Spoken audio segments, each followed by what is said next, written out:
अकबर बीरबल हरे घोड़े की कहानी।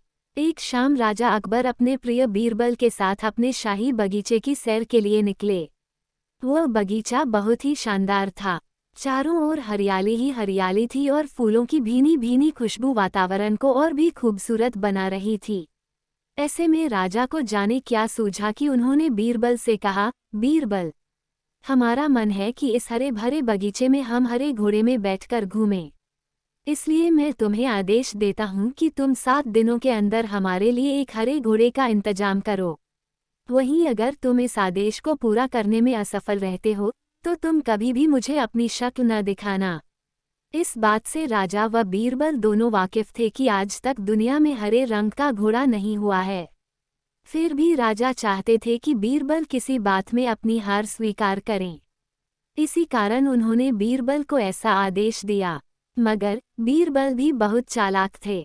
वो भली भांति जानते थे कि राजा उनसे क्या चाहते हैं। इसलिए वो भी घोड़ा ढूंढने का बहाना बनाकर 7 दिनों तक इधर उधर घूमते रहे। 8वें दिन बीरबल दरबार में राजा के सामने पहुंचे और बोले, महाराज, आपकी आज्ञा के अनुसार मैंने आपके लिए हरे घोड़े का इंतजाम कर लिया है, मगर उसके मालिक की 2 शर्तें हैं। राजा ने उत्सुकता से दोनों शर्तों के बारे में पूछा। तब बीरबल ने जवाब दिया, पहली शर्त यह है कि उस हरे घोड़े को लाने के लिए आपको स्वयं जाना होगा। राजा इस शर्त के लिए तैयार हो गए।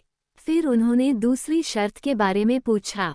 तब बीरबल ने कहा, घोड़े के मालिक की दूसरी शर्त यह है कि आपको घोड़ा लेने जाने के लिए सप्ताह के 7 दिन के अलावा कोई और दिन चुनना होगा। ये सुन राजा हैरानी से बीरबल की ओर देखने लगे। तब बीरबल ने बड़ी सहजता से जवाब दिया, महाराज, घोड़े का मालिक कहता है कि हरे रंग के खास घोड़े को लाने के लिए उसकी यह खास शर्तें तो माननी ही होंगी। राजा अकबर बीरबल की यह चतुराई भरी बात सुनकर खुश हो गए और मान गए कि बीरबल से उसकी हार मनवाना वाकई में बहुत मुश्किल काम है। कहानी से सीख। ये कहानी हमें ये सिखाती है कि सही सूझबूझ और समझदारी के साथ नामुमकिन लगने वाले काम को भी आसानी से किया जा सकता है। सुनने के लिए धन्यवाद। मेरा चैनल सब्सक्राइब करें, लाइक और शेयर भी करें। धन्यवाद।